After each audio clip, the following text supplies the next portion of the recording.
I intend to resign as party leader, as Prime Minister, after the party selects its next leader through a robust, nationwide, competitive process. Last night I asked the President of the Liberal Party to begin that process. This country deserves a real choice in the next election, and it has become clear to me that if I'm having to fight internal battles, I cannot be the best option in that election. Mes chers amis, comme vous savez, je suis un fighter. কার্যত কাঁদতে কাঁদতে বিদায় নিচ্ছেন Justin Trudeau, কানাডার প্রধানমন্ত্রী। উনি ঘোষণা করেছেন যে উনি আর প্রধানমন্ত্রী থাকবেন না, দলের লিডারও থাকবেন না। তবে যতদিন না নতুন কেউ পদে বসছেন উনি দায়িত্ব সামলাবেন। উনি প্রেসিডেন্ট যিনি ওখানে রয়েছেন তার সঙ্গেও কথা বলেছেন প্রসেসকে কমপ্লিট করার জন্য। এটা বলেছেন। দর্শক দেখুন চোখ মুখের যে অবস্থা, একেবারে কাঁদো কাঁদো অবস্থা, কাঁদো কাঁদো অবস্থা। আবেগ ঘন হয়ে এই ঘোষণা উনি দিয়েছেন। প্রিয় দর্শক, আমি শফিকুল ইসলাম এবং আপনারা দেখছেন আরামবাগ টিভি। এখন প্রশ্ন হচ্ছে যে কেন এই রকম চোখের জল কার্যত ফেলতে হচ্ছে জাস্টিন ট্রুডোকে? উনি তো খুব কঠোর ছিলেন, কেন এই রকম অবস্থা হয়ে গেল? হয়ে গেল এই জন্যই মানুষ সরে গেছেন ওনার পাশ থেকে। ওনার দলের তরফ থেকে বলা হয়েছে, ওনার দলের আরো যারা অনেকে আছেন তারাও বলতে শুরু করেছিলেন যে আপনি পদত্যাগ করুন, আপনি পদত্যাগ করুন। আপনার ইমেজ একেবারে তলানিতে নেমে গেছে, আপনাকে মানুষ চাইছেন না, সাধারণ মানুষ তো চাইছেনই না, এবং দলের অন্দরেও আপনাকে নিয়ে প্রশ্ন তৈরি হয়েছে, আপনি পদত্যাগ করুন। 2015 সাল থেকে দায়িত্ব নেওয়া জাস্টিন ট্রুডো, তিনি যখন দেখছেন যে আমাকে মানুষ চাইছেন না, দলের তরফ থেকেই বিদ্রোহ ঘোষণা করা হচ্ছে কার্যত, তার কি উপায় আছে? আমাকে সরতেই হবে। উনি যেটা মনে করেন, বা আরো অনেকে হয়তো মনে করেন, যে উনি দলকে খারাপ জায়গা থেকে তুলে এনেছিলেন, 3 নম্বর পার্টি থেকে 1 নম্বরে নিয়ে এসে সরকারে আসা। তো এখন সেই মানুষটিকে কার্যত দূর দূর করে তাড়িয়ে দেওয়া বা সরে যেতে বলা, এটা সত্যি সহ্য করা খুব মুশকিল। হয়তো সেই জন্যই এতটা ভেঙে পড়েছেন।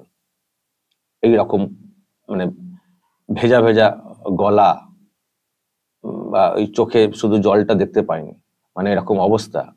সেই অবস্থাতে ওনাকে মানে ঘোষণা করতে হচ্ছে উনি পদত্যাগ করুন। এটা অনেক আগে থেকেই আওয়াজ উঠছিল, কিন্তু উনি শুনছিলেন না। কিন্তু এতটাই বেগতিক হয়ে গেছে পরিস্থিতি যে আর কোনো উপায় নেই, আর কোনো উপায় নেই দেখেই উনি পদত্যাগ করতে বাধ্য হয়েছেন। আর যখন একেবারে বাধ্য হয়েছেন, তখন আর ওনার আবেগটাকে সেটাকে চেপে রাখতে পারেননি, বা যন্ত্রণা কষ্ট চেপে রাখতে পারেননি। সেটা ওনার চোখে মুখে বডি ল্যাঙ্গুয়েজে পরিষ্কার হয়ে গেছে যে খুব কষ্ট পাচ্ছেন পদ ছাড়তে। এখন দর্শক, এর পেছনে কি কি কারণ, কেন ওনার ইমেজ এতটা তলানিতে চলে গেল, এখন সেই সব নিয়ে অনেক ব্যাখ্যা চলছে সেসব নিয়ে। কিন্তু তার মধ্যে একটা ব্যাখ্যাও আসছে, খুব মানে জোরালো ভাবেই আসছে, সেটা হচ্ছে লাগাতার ভারত বিরোধিতা। উনি ভারত সরকারের ভীষণই মানে বিরোধিতা করেছেন বিভিন্ন সময়। এমনকি জঙ্গি গোষ্ঠীকে মানে সমর্থন করে গেছেন ভারতের বিরুদ্ধে, মানে ভারত বিরোধিতা করতে গিয়ে জঙ্গি গোষ্ঠী বা জঙ্গি গোষ্ঠীর জন্য ভারতের বিরুদ্ধে কথা বলেছেন, যেটা অনেকে নিতে পারেননি।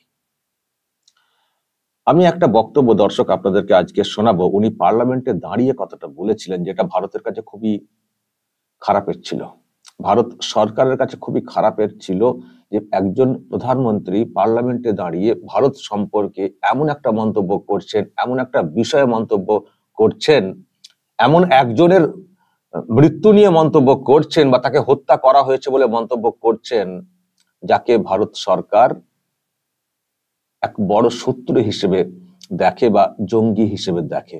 তাকে কানাডার সিটিজেন হিসেবে একটা মহৎ ব্যাপারটা দেখিয়ে ভারত সরকারের বিরুদ্ধে ভারত সরকারের বিরুদ্ধে পার্লামেন্টে দাঁড়িয়ে মন্তব্য করেছিলেন। সেই দিন কিন্তু ভীষণই খারাপ লেগেছিল আমাদেরও, আর ভারত সরকারেরও নিশ্চয়ই খুব খারাপ লেগেছিল বা আঘাত পেয়েছিল সরকার, যে একজন প্রধানমন্ত্রী একটি দেশের, ভারতের মতো দেশের বিরুদ্ধে এই রকম কথা বলছেন, এমন একজনের হত্যার বিষয়ে কথা বলছেন যাকে ভারত একজন বিচ্ছিন্নতাবাদী জঙ্গি বলে মনে করে। তো তারপর থেকে সম্পর্কে অবনতি আরো হয় ভারতের সঙ্গে, এবং তারপরে আরো অনেক ঘটনা ঘটেছে, আমি সে ব্যাখ্যাতে আসছি। আপনাদেরকে আমি ওই অংশটা আজকে একবার শোনাতে ইচ্ছে করছে এই জন্যে যে কত আপনার গরম ছিল, কত দম্ভ ছিল, কত অহংকার ছিল, পাত্তা দিতেন না কাউকে, ভারতকেও পাত্তা দিচ্ছিলেন না, আর আজকে দেশের মানুষই আপনাকে পাত্তা দিচ্ছেন না, আপনাকে কাঁদতে কাঁদতে বিদায় নিতে হচ্ছে। আপনার আরো হয়তো স্বপ্ন ছিল অনেকদিন চেয়ারে বসে থাকা, কিন্তু এমন করেছেন নিজেই জড়িয়ে গেছেন। আমি দর্শক আপনাদেরকে এই বক্তব্যটা একবার শোনাই। 2023-এর 2023-এ আপনারা জানেন যে একজনকে হত্যা করে মেরে ফেলা হয়েছিল, এই ব্যক্তি হরদীপ সিং নিজ্জর, তাকে মেরে ফেলা হয়েছিল, যাকে ভারত সরকার একজন বিচ্ছিন্নতাবাদী বলে মনে করে, খালিস্তান পন্থী, ভারতকে টুকরো টুকরো করার ইচ্ছে খুব আর কি। তাকে 2023-এ সম্ভবত জুন মাসে গুলি করে হত্যা করা হয়। তো সেটা নিয়ে ভারতের বিরুদ্ধে কি ধরনের মন্তব্য করেছিলেন জাস্টিন ট্রুডো, আজকের দিনে দর্শক আপনাদেরকে একবার শোনাতে হবে। শুনুন, লোকটাকে চিনুন, বুঝুন, এবং কি কারণে এই পরিণতি সেটাও উপলব্ধি করুন।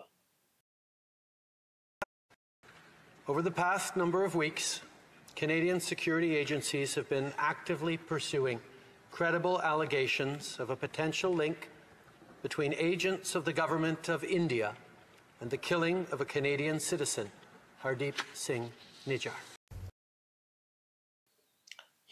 আজকে কাঁদছেন, সেদিন কত গরম দেখিয়ে কথাগুলো বলেছিলেন।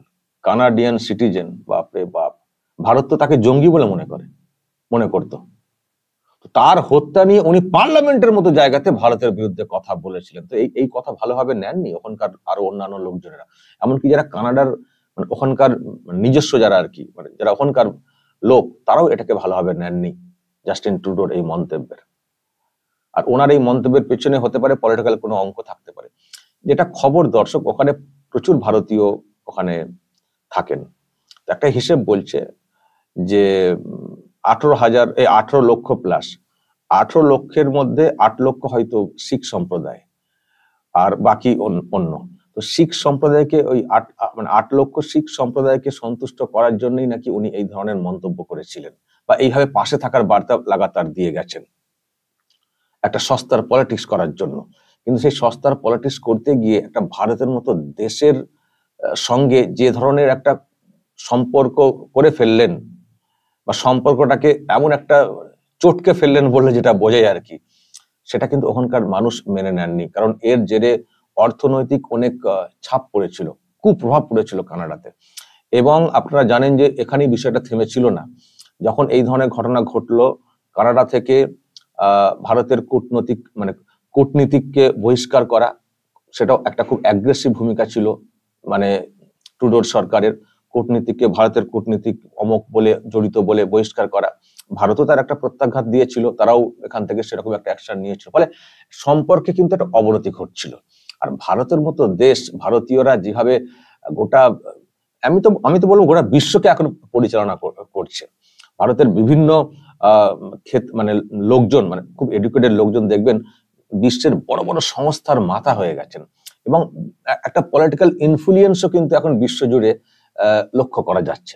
তো সেই ভারতকে চটিয়ে জাস্টিন ট্রুডো, উনি যে কি ভেবেছিলেন যে আমার বিরাট জনসমর্থন হবে, আমি বিরাট ডেভেলপ করব, ওনারও এরকম ভাবনা ছিল। এখন দেখা যাচ্ছে সব শেষ।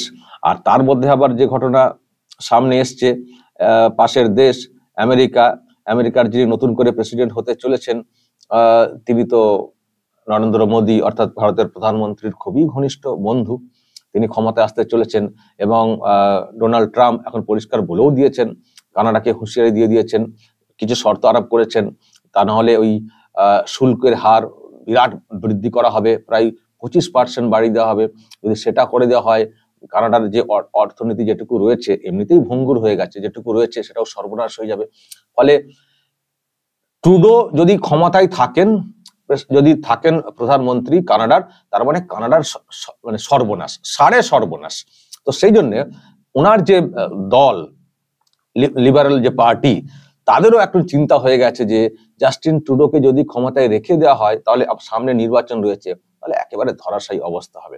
ফলে দলের তরফ থেকেই একটা তাগিদ এসছে, জাস্টিন ট্রুডোকে হটাতেই হবে, পদ থেকে সরাতেই হবে।